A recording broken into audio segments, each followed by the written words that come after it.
ado mbiboni sɛbɛn min n'u k'a ma nouvelle horizon ɲɛdankura o don jɔnni sodi k'a dɔn bamandiya wale a gɛrɛla anw na kosɛbɛ fɛn min mana barawuli sɔrɔ a fɔ a ye segu sɔrɔ a ye bamakɔ sɔrɔ jɔnni sodi k'a dɔn sabula barawuli bi camancɛ la barawuli a dugu min n'u k'a ma ko tamani min ye a seyidu usmani madani sherifu ayidara faso n'i m'o dɔn a fɔ ko tetorose ka tamani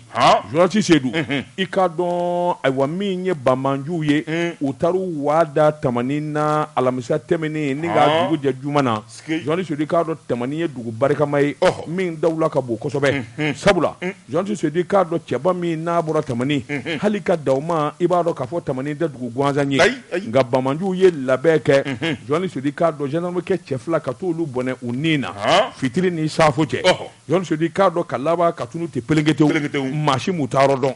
sɛbɛnnikɛla ko a ko i k'a dɔn maa saba boɲɔgɔnko olu de tun bɛ yɔrɔ in na fitiri danna gosilen min kɛ jɔnni sodi k'a dɔn ayiwa du kɛnɛ na min ye gendarmerie cɛ fila ye olu ye saliji gosi k'u bɛna fitiri sali tɔ kelen dɔ kɔni o de kisiyɔrɔ kɛra o tun bɛ so kɔnɔ jɔnni sodi k'a dɔn tuma min ninnu bɛ labɛn na k'u bɛ sali jɔnni sodi k'a dɔn salamu bɛ fili min ye bamanju ye i k'a dɔn sina kana don ten a ma ja dɛ kuto seli la awɔ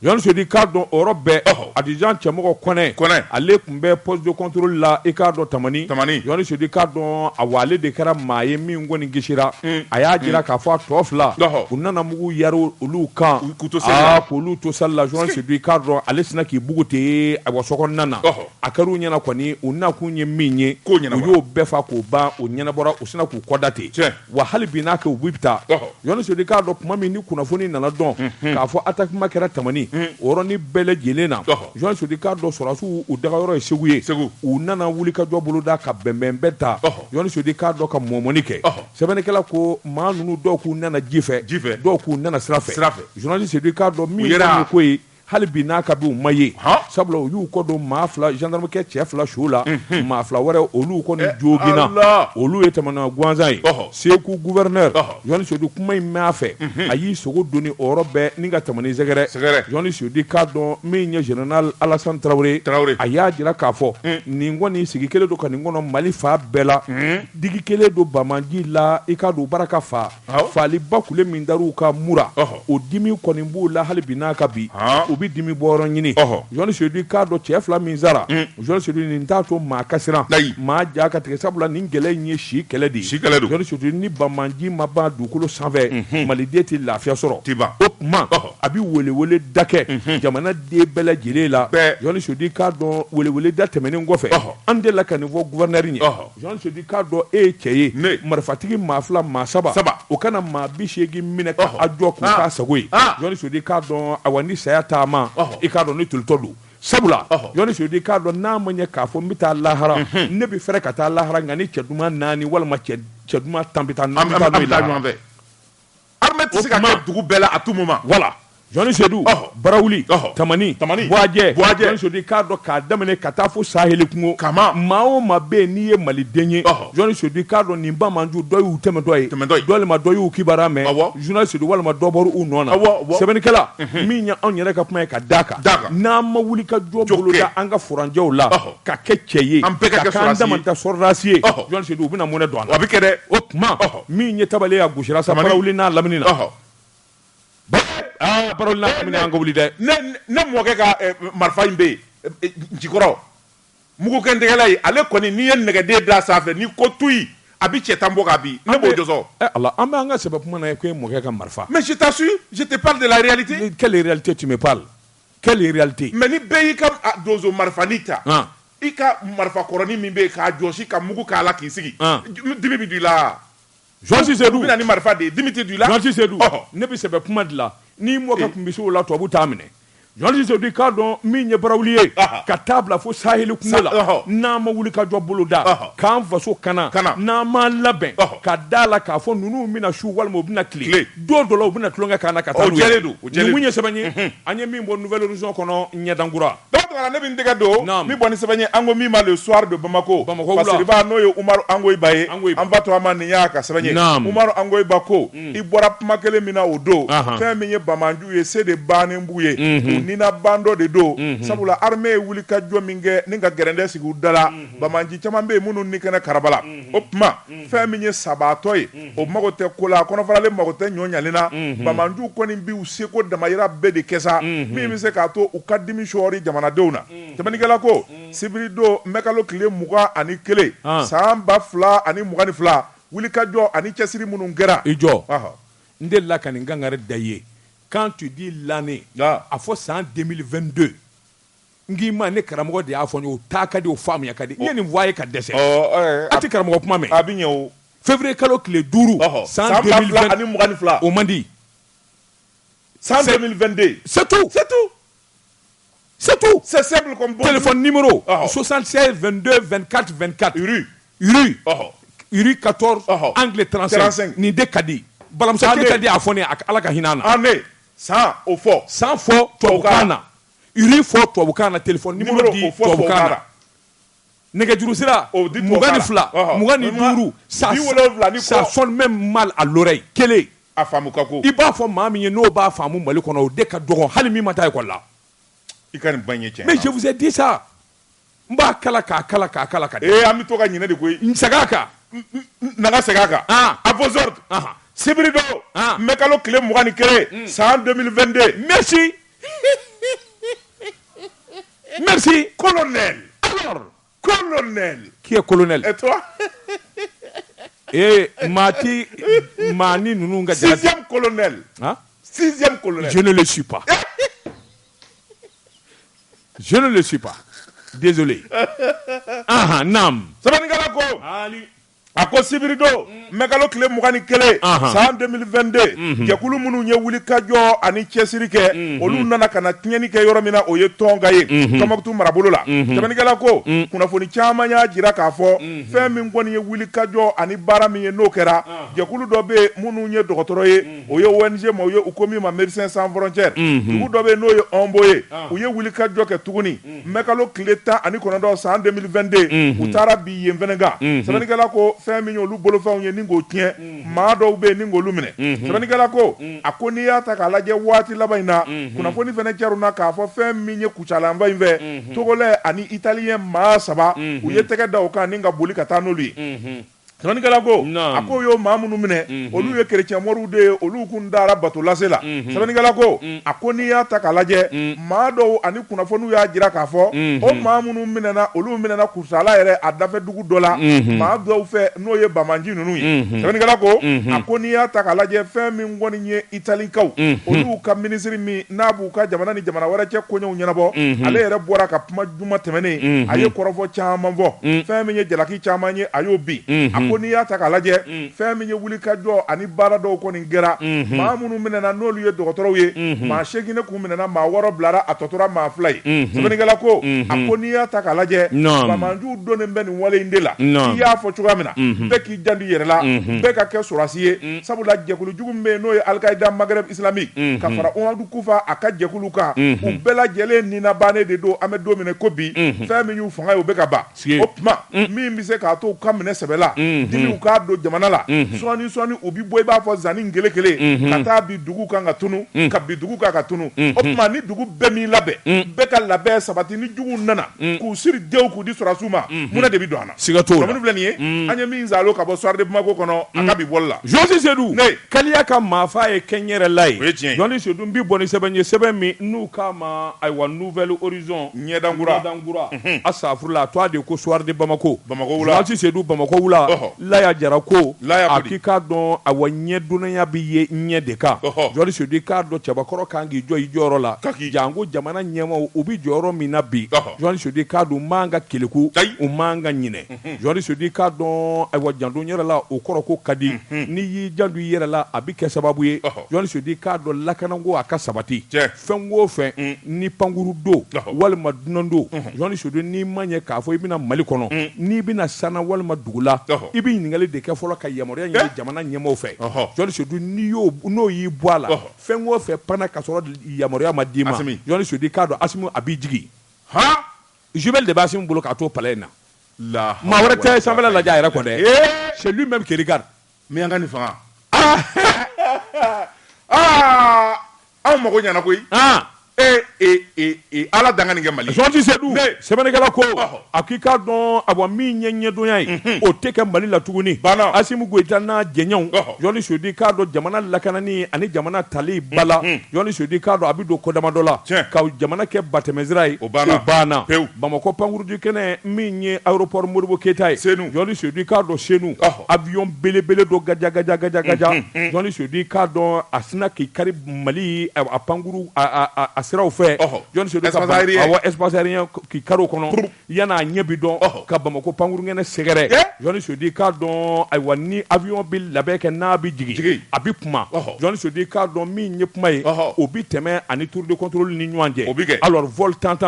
nous avons quitté tel pays alors vol tant à bord on s'apprête à atterrir à Bamako Jean Tisedou k'a dɔn cogoya kɔrɔlen journaliste do paw maa minnu b'o kunnafoni lamɛn olu b'a ɲɛsin ɲɛmaa ma ɲɛbaa b'a lase a ka ɲɛmaa ma u bɛ taa da Assimi Goïta tulo kan Assimi ko n'a jiginna aw wo nin wo a bɛɛ lajɛlen ta fila ni tila olu kɔnɔ ko cogoya kɔrɔ don wa awɔ Jean Tisedou i k'a dɔn kuma fɔ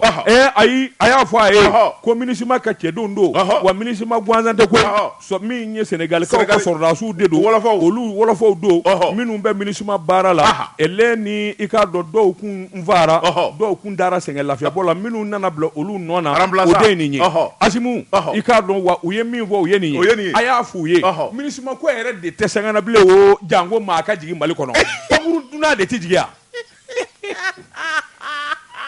avion bolila ye fɛrɛ dasi fo ka poussière wuli ka se ka turu cɛ ka segin ten a seginna fa marifa daburu ɲɛsinnen d'a ma a jigi a n'u k'a yɛrɛ kɛ yɔrɔnin kelen journaliste Tisedou Mali sɛbɛnnikɛla ko a k'i k'a dɔn kabini Faransi kɔni gɛnna min ye tubabuw ka avion ye a tɛ k'u la ka munumunu bilen Mali sanfɛla la a tɛ k'u la k'u bɛ jigin Mali kɔnɔ ni nin fɔra maa o maa ye k'i bɛ pankuru de kɔnɔ i b'a dɔn k'a fɔ ko sɛbɛ ko don Jean Tisedou sɛbɛnnikɛla ko an bɛ donni min na ko bi min ye Sénégalikaw i k'a dɔn u ka nin sɔrɔdasiw minnu bɛ MINUSMA na u wasalen an bɛna taa jigin Bamakɔ wɔlɔfɔ k'a durulen don Jean Tisedou k'a dɔn a kɔni ka fɔ avion kɔnɔmaw ye président ko n'an jiginna a b'an yɛrɛkɛ u sina ka cabijɛni fɔɔnɔ ten u kun ye zamɛ du Dakar u y'a bɛɛ fɔɔnɔ avion kɔnɔ u lafiya u y'a fɔɔnɔ Jean Tisedou sɛbɛnnikɛla ko yɔrɔnin kelen u seginna Sénégali non mais il y a pas de souci Jean Tisedou e de kɛlen bɛ ka embargo k'anw kan e de kɛlen bɛ k'i jɔ ani ko caman cɛ e ka tila ka wuli lafiyali k'e bɛna jigin Mali kɔnɔ i ma ɲininkali kɛ yamaruya ma d'i ma i ni maa ma bɛn a la Jean Tisedou k'a dɔn Mali ye ka batɛmɛsira de ye wa hali ye batɛmɛsira de ye Assimi de b'anw gɛnɛ yan non n ko jumelle de b'a bolo kow yɛlɛmana tɛ koyi a ye butɔ digi ten n'a ye butɔ digi k'i to kuluba Jean Tisedou k'a dɔn o yɔrɔ bɛɛ bilenman mana bɔ a bɛ dɔn min bɛ sen na aéroport la bilenman bɛ bɔ ten u ko pilote ma patron ko ni ala y'i ci ka jigin i se i ni avion se bɔ ani i ka turu k'a kan a ye fɛrɛ dasi ka poussière wuli ten a seginna anw ma ɲi bilen dɛ ni mun ye sɛbɛn ye an ye min salo ka bɔ soir de Bamako kɔnɔ Bamako la dabatugara ne min tɛgɛ don ni bɔ ni sɛbɛn ye an ko min ma indicateur du renouveau i jɔ 30 secondes jɛ ka pep k'a ka feerefɛnw lakodɔn nɛgɛ kanɲɛ 12 sera Bamako k'a fɔ jiginɛw ka bonyamasegin bɛ aw ye kun bɛ di kuntere tɛ di n bala cogo bɛ di dabatugara ne min tɛgɛ don ni bɔ ni sɛbɛn ye an ko min ma indicateur du renouveau fasiriba n'o ye OD nin y'a ka sɛbɛn ye OD ko tɛ bɔ dugu la gansan Mali y'i salo ka bɔ G5 Sahel la fɛn min ye bɛnbaliya ani fɛn min ye ɲɛdonna ani ɲɛdɛngɛdonna o min kɛra Mali la Assimi Goïta ko Mali tɛ o yɔrɔnin bɛɛ a ye wulikajɔ kɛ ka sɛbɛn kɛ lettre 3 a y'o ci Mahamadu Idrisi Déby Itno ma n'o ye Tchad président kɔrɔ o denkɛ ye sɛbɛnnikɛla ko a ko lettre 3 min jira nin ɲɔgɔn ko denmisɛnnin e jalatigi Assimi Goïta jalatigi a ma Mali jaabi a t'a se fila o lettre 3 cira a ma kuma o tuma Assimi Goïta labanna ni ka kangarida ye k'a fɔ ni mɛkalo tile 15 sera Mali ka G5 Sahel présidaya i ma minɛnw bɛɛ cɛ ka na a minɛn bɛɛ di Mali ma an b'an se bɔ a la dɛ sɛbɛnnikɛla ko fɛn min kɔni ye nin kamalen ye o yɔrɔnin bɛɛ a ye lettre ci Paris olu y'a don filila k'a fɔ i kana taa sɛbɛnnikɛla ko mɛkalo tile 15 colonel Assimi Goïta ye décision signé ka tabali gosi k'a ci G5 Sahel ma Mali bi bɔra a la bi a bi bɔra a la sini wa an dara pop an se da la wara na dasi nam sɛbɛnnikɛla ko a ko fɛn min ye Asimi Goyita ye a bɔra wa a y'a sɛbɛn bɛɛ lajɛlen ci o yɔrɔnin bɛɛ a ko ministère des affaires étrangères ma sɛbɛn kɛ k'a ci G5 Sahel ma Mali bɔra o kɔni o labɛnnen don Ablaye Diop y'a dɔn ni Asimi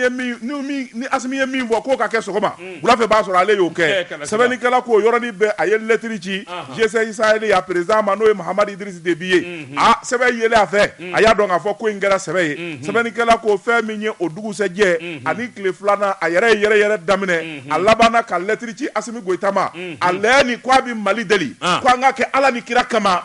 Asimi kana bɔ G5 Sahel la n'an bɔra a la fɛn de ye bilen o a bɛ deli la an tɛ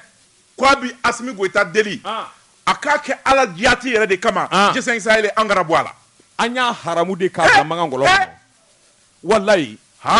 G5 Sahel haramu dakilen don an tɛ sɛbɛnnikɛla ko a ko Mahamadu Idriss Déby no a ko a bɛ Asimi Goyita deli kun min na a kana bɔ a ko ni Asimi Goyita ni Mali n'a bɔra G5 Sahel la o ye G5 Sahel ko bannen ye sabula fɛn min ye banbaliya bingali ani fɛn min ye banmandiya wale o min n'o ye n'a ɲɔɲalen bɛ an ka jamana kɔnɔna na o wulikajɔ n'o cɛsiri minnu kan ka kɛ Mali yɛrɛ a jɔyɔrɔ de ka bon o la kosɛbɛ fɛn min ye Mahamadu Idriss Déby Itno ye a ko fɛn min ye cɛncɛn jamanaw ye n'i y'u ta k'u lajɛ fɛn min ye jugu ye o de yɛrɛlen bɛ fanda naani bɛɛ lajɛlen fɛ Mali jɔyɔrɔ ka bon jugu kɛlɛ la o tuma ni Mali y'i sen bɔ a ko la bɛɛ ko jamana si kelen tɛ cɛncɛn ka jamana kan min kelen bɛ se ka jugu kɛlɛ sɛbɛnnikɛla ko a ma da o ma a labanna fɛn min ye kununko ye sufɛla yɛrɛ la koyi a ka minisiri min bɛ yen n'o bɛ kunnafoni di kunna ministre de la communication o ye wuli ka jɔ kɛ a y'o ci dibi la ka na Asimi Goyita deli o si la ka Asimi deli miyanka kɛlen k'a gere turu bɔgɔ la solution t'a la sɛbɛnnikɛla ko a fɛn min ye Asimi Goyita ye a ma sɔn a labanna tuguni fɛn min ye maa ye Mahamadu Déby Idriss Itno a ye maa ci ka taa Moritani masakɛ fɛ yen komi o ni Asimi Goyita ka di kosɛbɛ u bɛ ko to ɲɔgɔn da la a y'o fana ci ka taa Asimi Goyita ma k'a ka Asimi Goyita deli min bɛ se k'a to Mali ka to G5 Sahel la o fana ye délégation wuli ka na Bamako yan ka taa Asimi Goyita deli min bɛ se k'a to G5 Sahel a ka to a la sabula Moritani ko ni Asimi Goyita ni Mali bɔra G5 Sahel la o ye Moritani fana bɔlen ye sabula sira foyi tɛ Moritani bolo ka na kɛlɛ kɛ cɛncɛn jamana kan n'a ma tɛmɛ Mali fɛ siga t'o la a ko yɛrɛ o n bɛ min f'i ye G5 Sahel o ka na bɔnna koyi na de bɔnnen ye nin ye na bɔnna pewu sɛbɛnnikɛla ko a ko an bɛ don min na ko bi maa b'i yɛrɛ la ɲininka yala fɛn min ye sigikafɔ ani wulikajɔ minnu kɛra deliba min n'a bɛ ka da Mali kan k'a fɔ a ka segin ka don G5 Sahel la Asimi Goyita bɛna segin a ko wa o ɲininkali tomi bɛɛ dɔw kɔni ko Asimi Goyita maa min don bɔlɔ kelen don a bɛ mɛn k'a sɔrɔ a ma décision ta nka n'a y'a turu yɔrɔ yɔrɔ i b'i k'a karisa k'i fa fɔ k'i ba fɔ a tɛ segin a kɔ bilen kunnafoni filɛ nin ye an ye min salo ka bɔ indicateur du renouveau kɔnɔ a ka bi bɔli la Georges Sedou ne bɛ bɔ ni sɛbɛn ye sɛbɛn min n'u ka Mali émergent Mali ɲɛta Yohani Sodi k'a dɔn maa min ɲɛ sɛbɛnni in kɛ a tɔgɔ de ko Dawuda Bakari Kɔnɛ Dawuda Bakari Kɔnɛ ko da de ye n dɛgɛnɛ ye Yohani Sodi i k'a dɔn maa tɛ kɛ foyi ye da k'a kɔ n'i ye min kɛ Yohani Sodi k'a dɔn o de bɛ fali ye wa o de yelen bi bɔ yelen kura Mali kɔnɔ Yohani Sodi k'a dɔn Babu Yara Gufadu a bɛ se k'i da ka Ala tanu sabula a bilama a ka yanga ni ɲɛta barika bonyana kosɛbɛ denkɛ fɔlɔ jɔyɔrɔ la Ngaki Mamadu Yarnangwɛrɛ u k'a ma ko Mamadu Yara PDG Yara Wal Yohani Sedou i k'a dɔn a tanuni ani ɲɛfɔlɛ a ka kan Yohani Sodi k'a dɔn Alahu Taala yɛrɛ tanuna a ka ciba Mahamadu tanuna Yohani Sodi k'a dɔn buna hadamaden baarakɛla ɲuman n'i y'o tanu o fana ka kan Yohani Sodi k'a dɔn essence tigiw n'i y'u fara ɲɔgɔn kan bi Mali kɔnɔ Yohani Sodi k'a dɔn k'u fili Bamakɔ baji in na bateau bi kale Yohani Sodi ngi k'a dɔn a bɛɛ tɛ essence feerela ye n bɛ taa essence bɔ dingɛ kɔnɔ ka n'a feere essence ɲuman bɛ n bolo station yɛrɛ bɛ n bolo Yohani Sodi k'a dɔn tigi man ca Mali kɔnɔ sɛbɛnnikɛla ko Yara i k'a dɔn funangɛni do sifin do denmisɛnnin jeni nka hakili min b'a la Yohani Sodi ani baara dɔnniya min b'a la Yohani Sodi o de kɛra sababu ye tile fila in na ka Mali bɔ nɔgɔra Yohani Sodi k'a dɔn essence gɛlɛyara gasoil gɛlɛyara Yohani Sodi wari bɛ n bolo o t'a sɔrɔ nka k'a dɔn Maliden bɛɛ lajɛlen janko Bamakɔ ka essence ni gasoil sɔrɔ jɔ ma kɛ maa si ma degun Yohani Sodi k'a dɔn Yara Wal a kelen gasoil tɛ fansi fɛ ni Yara Wal tɛ voilà ne kuma nin kuma in fɛ don o don ne kuma da Mamadu in na koyi de jangana ti dɔn Mamadi fɔ ko bilen don un petit discret i b'a ɲininkali k'a yɛrɛ la i ti dakabana bazɛnya kan na dakabana mobili ba ninnu ka t'o kɔnɔ i t'a ye o kɔnɔ Yoni Sodi k'a dɔn yɛrɛfɔ walima million dani nin na million non yɛrɛ jira i t'ale yɛrɛ i t'a ye boîte de nuit kɔnɔ hali ne ma deli k'a photo ye i t'a ye concert kɛyɔrɔ la wari di la hali n'a fɔra ko yarawali ka taa min na a b'a ka baarakɛlaw de bila ka taa yɛrɛ ko hali a photo tɛ Facebook mais pour parler il a un problème ko ne y'a photo ɲini Facebook kan ka dɛsɛ ne ma hali a photo tu l'auras pas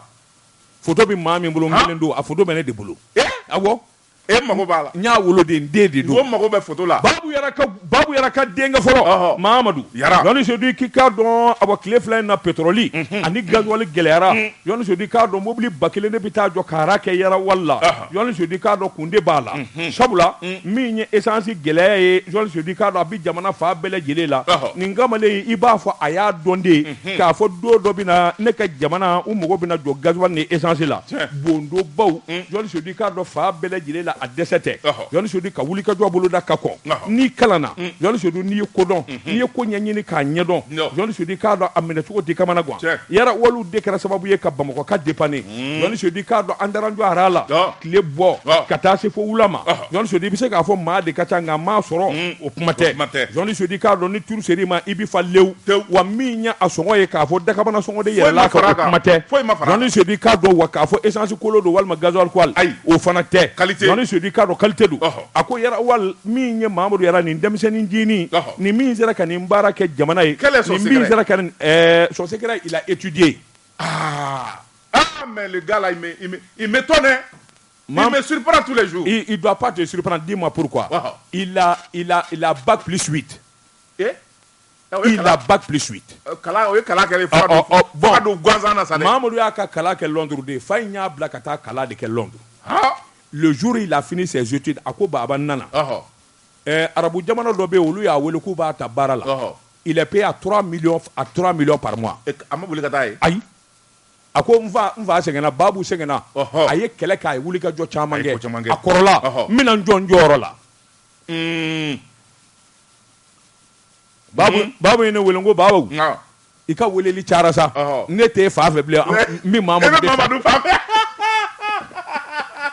e ye Babu bila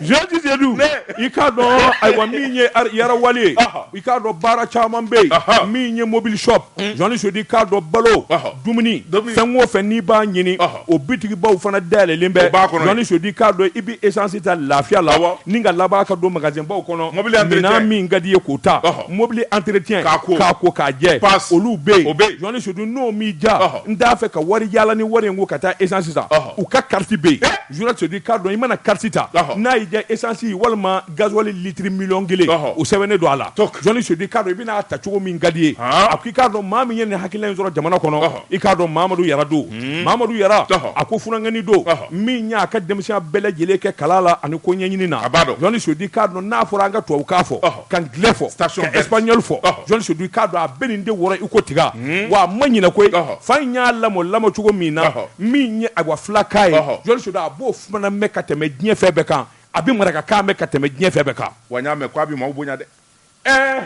il est très bien éduqué n ko a ma deli k'a fɔ ma daba il m'appelle toujours tonton mais a ka bureau bɛ min non tu passes par moi a kana taa n den tɔɔrɔ non yarawali c'est pour des interviews directes il ne fait pas malheureusement il fait pas d'interview non il fait pas d'interview i t'ale réseaux sociaux ka ko hali a photo tɛ yen bazin bolo kunkurunin b'a la yɛrɛ jira nin fɛn non n ko hali il n'en a pas besoin bazin bolo kunkurunin mais mun ɲɔgɔn bɛ denmisɛnw i mana fɔ an fɔ bazin mosɔnni b'o la près du corps a bolo ni tigɛlen don ne ko an ye dɔ kɛ nin na an ye dɔ kɛ nin ko ninnu na sa Mahamadu Yara bɛ bɔ Mahamadu bɛ bɔ mais min ka di n ye a ka station de b'a dɔn wa fɔlɔ ne tun bɛ ɲɛbɔ Shell ani Total c'est pas pareil n'o ye dunanw ka station ye u cɛ ɲɛ fɛ mais a ka station n ko a cɛ ka ɲi i b'i jɔ a kɔrɔ k'i photo ta de mais non il le faut c'est que a tɔ tora mariés ka t'u jɔ station na k'u photo ta tellement k'a dilannen don mais les mariés n'i y'i ka furusiri kɛ n'i bɛ t'i photo ta a yelen ka bon a cɛ ka ɲi mais ngo dumuni kɛ yɔrɔ bɛɛ bɛ station ninnu kɔnɔ mais bien sûr mais non ni kalana ko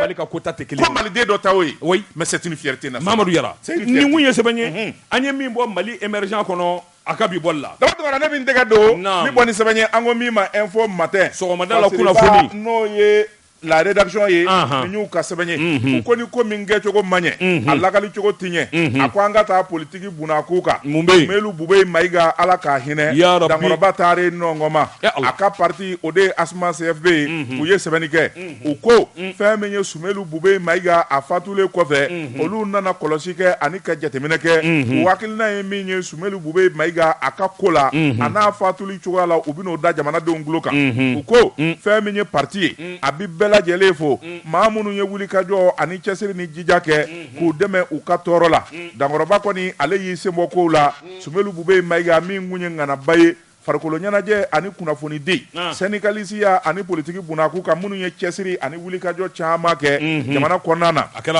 a ko Sumelu Bube Mayiga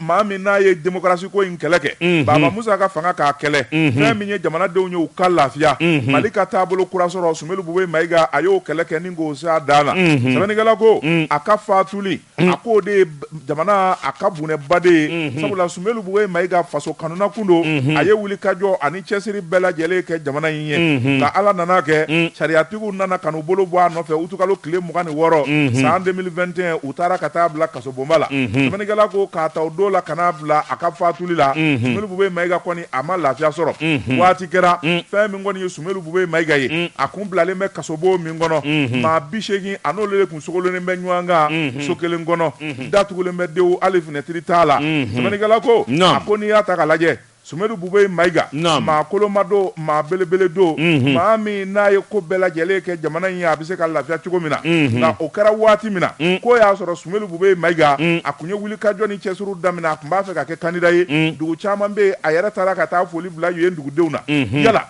Sumelu Bube Mayiga ka minɛli o waati la maa tɛ se k'a fɔ ko politiki kɛlɛ a n'a juguya don wa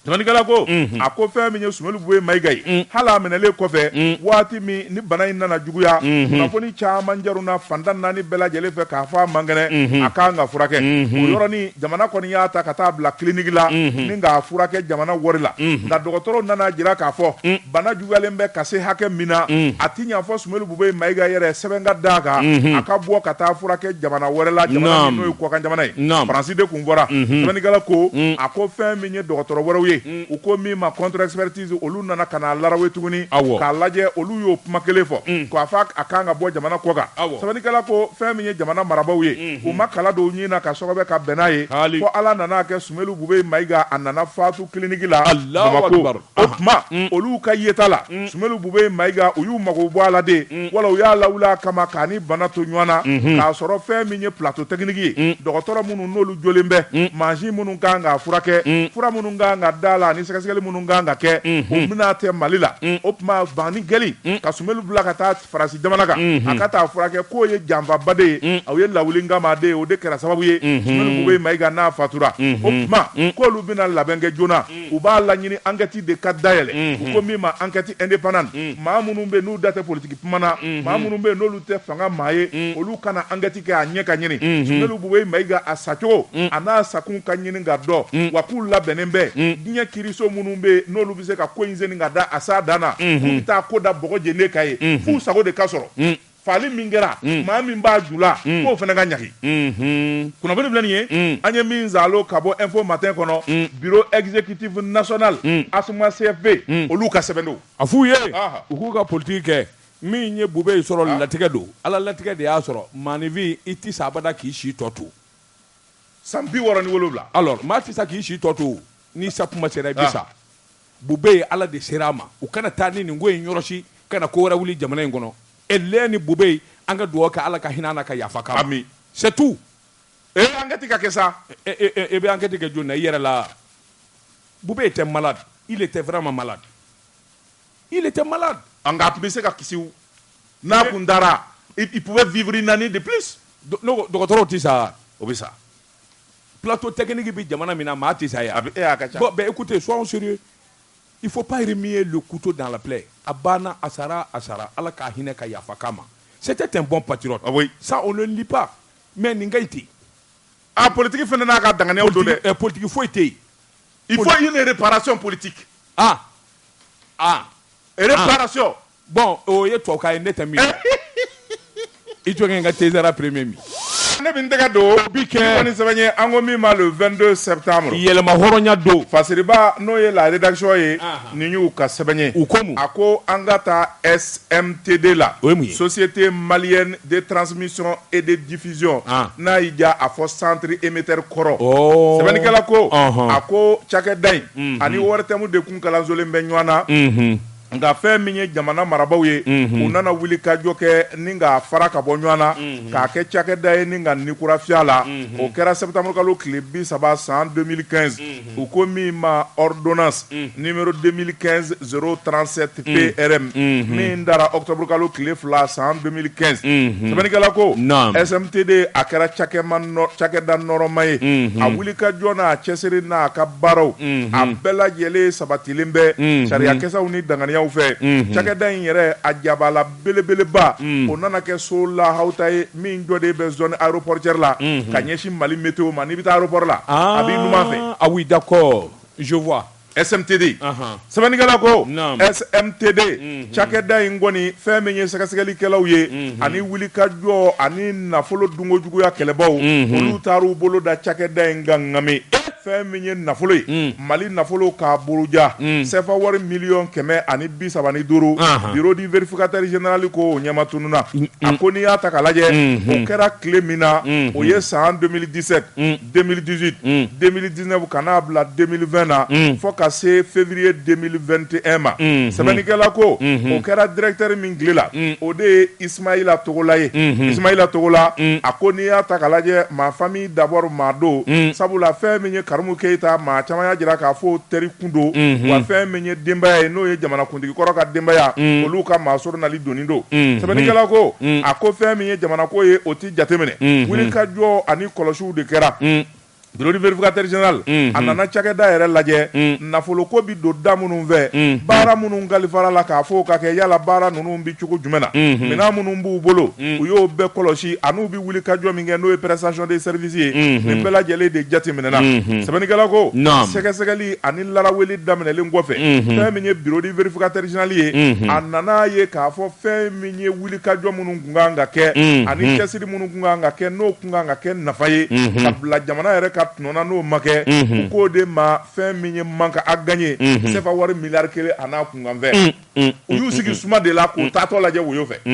o dɔrɔn tɛ a ko nafolo min n'o dir'u ma nafolo min n'o kan ka sɔrɔ baarakɛtaw la o minɛko ɲuman a n'o kɛcogo ɲuman Ismaël Togola a n'a ka DFM a n'a nɔnɔw kɔni u y'o nafolo fɛnɛ minɛcogo juguya k'o sɛbɛkɔrɔ buruja CFA wari miliyɔn 135 o de ɲɛma tununa fɛn min ye taafan tɛ nafan tɛ sɛbɛnnikɛla ko a ko n'i y'a ta k'a lajɛ vérificateur général Alhamadu Bahabi ale kɔni n'ale ye wuli kajɔ de kɛ ka sɛbɛnni kɛ k'a ɲini conseil d'administration fɛ min bɛ se k'a to nin ɲɔgɔnna wɛrɛ kana kɛ sariya kisɛ minnu bɛ n'olu kan ka hakɛw ani baarakɛlaw ka sɔrɔta n'u ka hakɛ danɔ tigɛ o sariya kisɛw ka laraw segin ka kow kan wala kɔrɔlen minnu bɛ olu k'a labonya sabula directeur kɔrɔ n'o ye Ismaël Togola ye ale kɔni y'a kɛ Bafa ni Kilijɛ ye nafolo de bi bɔkunda la nafolo kɔni bi ta ka sarada ta kun da la maa dɔw bɛ minnu sara wari kɔfɛ nafolo camanba de taara ka dun olu fɛ baarakɛla dɔw bɛ minnu ye kɔntara sɔrɔ kɔntara sɔrɔlen kɔfɛ baara ma kɛ ka ban wari kɔni banna a nana laban tuguni ka wari kura wɛrɛ bɔ ka d'u ma bɔkun foyi t'a la kɔntara kura ma kɛ a vɛna ma kɛ sɛbɛnnikɛla ko nin n'a damanda o de nana kɛ sababu ye fɛn min ye wariko ye ni k'a gɛlɛya sɛbɛn minnu kan ka kɛ n'o ye procès verbal ye min bɛ baara kɛcogo ɲɛfɔ a ye nafa minnu ɲa nin fɛn in bɛ nin yɔrɔ in na nin sigira nin yɔrɔ in na o ɲɛfɔ cogo o ma jɛgɛn bɛ jamana nana lajɛ internet ka caru jamana kɔnɔ u nana câbleba dɔw laɲini u ko min ma fibre optique k'a da kabi nanzara jamana kan ka farafinna cɛci ka don n'a ye jamana a fabaw kɔnɔna na o sugubulonw di cogo ani baara minnu kɛra u ma kɛ ka se u danna dɔw yɛrɛ ye wari de minɛ câble qualité min kan ka da u m'o da Ismaël Jagora a y'i ɲɛ tugu nin bɛɛ kan k'i ta minɛ ka bila a kun sɛbɛnnikɛla ko a ko bɛɛ lajɛlen de kɔni kɛra gɛlɛya ye u y'a mɛn tubabukan na irrégularité financière o ye wari bɔcogo juguya ye miliyɔn 135 o fana kɛra majɛ ye a ko n'i y'a ta k'a lajɛ pôle économique et financier o nana ka na contrat lajɛ ka sɛgɛsɛgɛli ni laraweliw daminɛ fɛn min kɔni ye miliyɔn 23 ni kɔ fɛnɛ ye o nana ka n'o wo ye tuguni ko min ma surfacturation sɛbɛnnikɛla ko pôle économique et financier i ka yɔrɔ in sa cɛ tulokɛ tɛ yen dɛ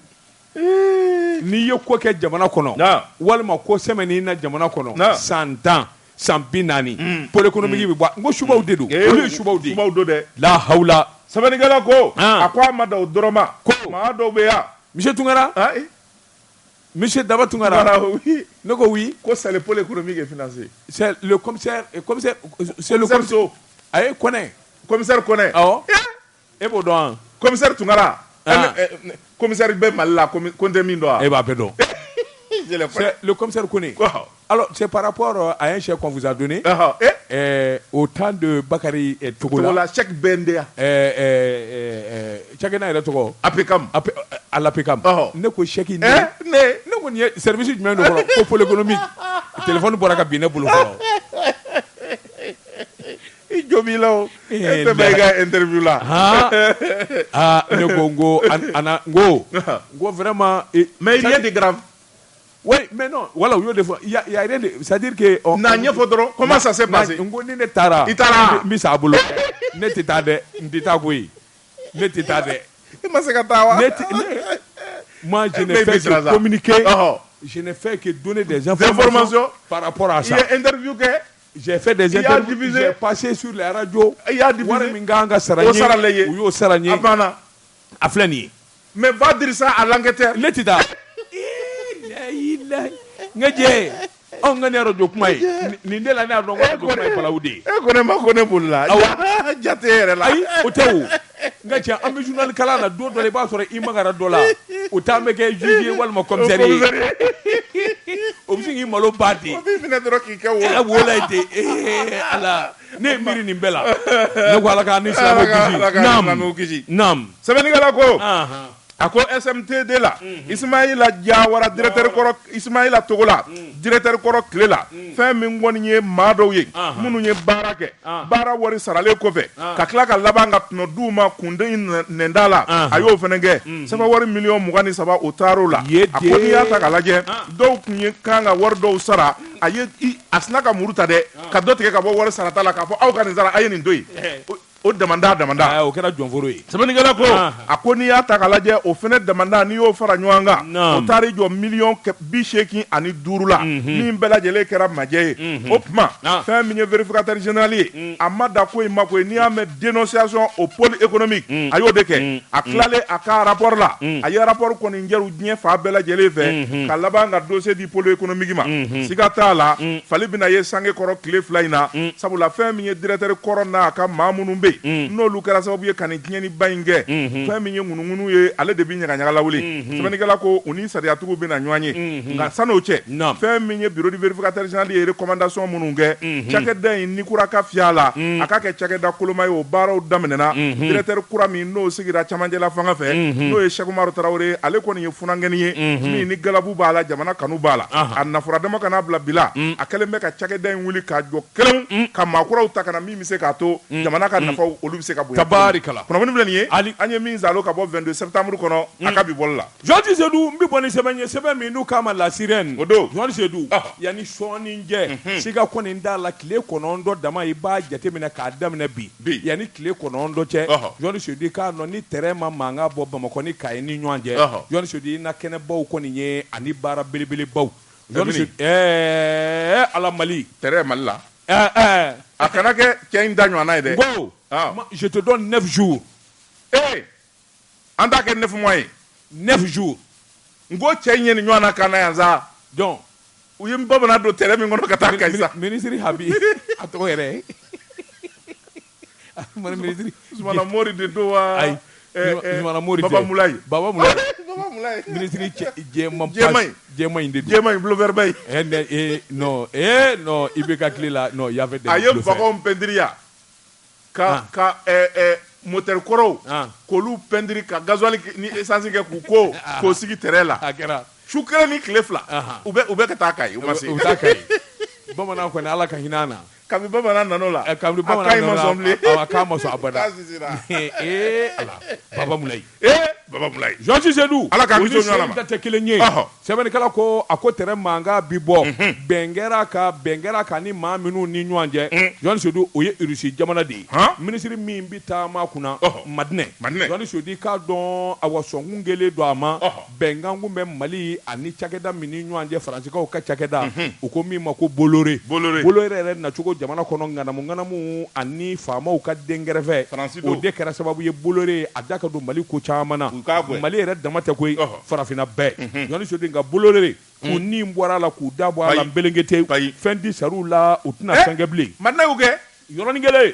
Georges Sedou Bamakɔ Kayi tile 9 o de fɔlen don Georges Sedou k'a dɔn baaraw bi daminɛ yanni tile 9 in kɔnɔna na Georges Sedou terrain kɔni ma mankan bɔ a na dɔ kɔni k'a fɔ ko in b'u sɛbɛla sabula bɛnkanw ani hakilinaw farala ɲɔgɔn kan Madinɛ ani minisiri wɛrɛ kun ye taama kɛ ka taa Moscou u ni Russie jamana mɔgɔw ye ɲɔgɔn ye mai kalo tile 20 san 2022 u ye fɛn caman fɔ Mali mɔgɔw bi se fɛn minnu ma Georges Sedou k'a dɔn Russie jamana u ka cakɛda dɔ bɛ yen u k'a ma ko société Russe Trading House STM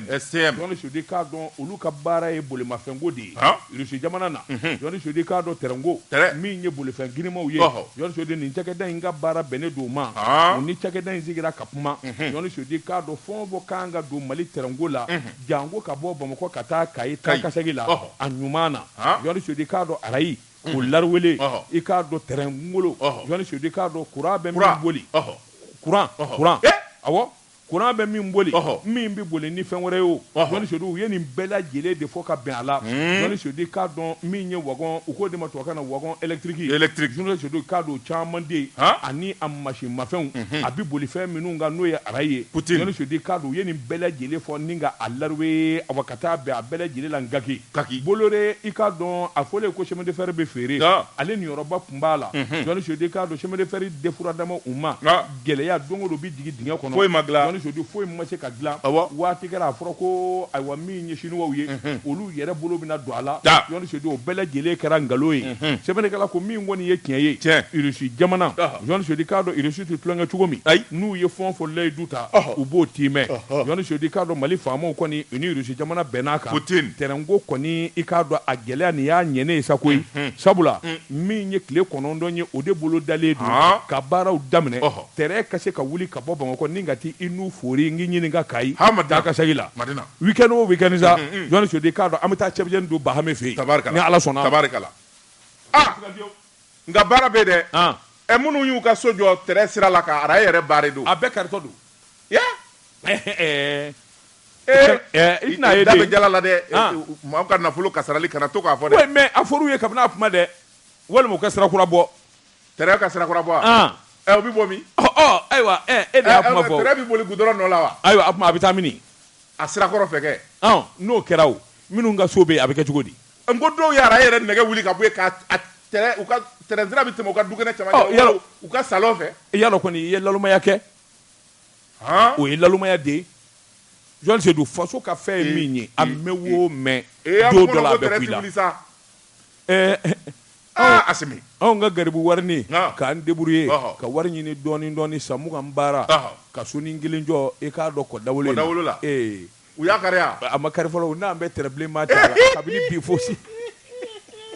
u k'a yaara duguma Allah u k'a yaara duguma u n'an bɛ terrain ma kɛ yɔrɔ min ka flèche k'a la k'a bi ci ka taa kɔ kɔnɔ yɔrɔ min n'u y'o bɔ a la n'u y'o bɔ a la tɔ ye den bɛɛ nin dun masa in a bɛ ɲɛ o u ko n'u y'o ci a tɔ bɛ t'i bolo i bɛ kiosque jɔ foyi u bɛ den bɛɛ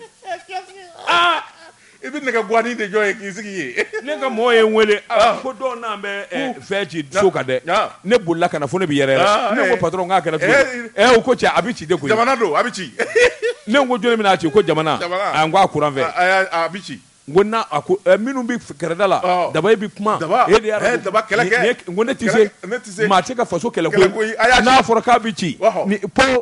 k'a bɔgɔ kɛ dingɛ na ye k'a bɔgɔ de kɛ dingɛ kɔnɔ ngo n'a bi ci a bi ci de koyi kɛlɛ ko tɛ nin na mankan ko t'o la jamanajɔ don n b'a fɛ ka min f'i ye dɔrɔn o tuma minnu bɛ araye sanfɛ po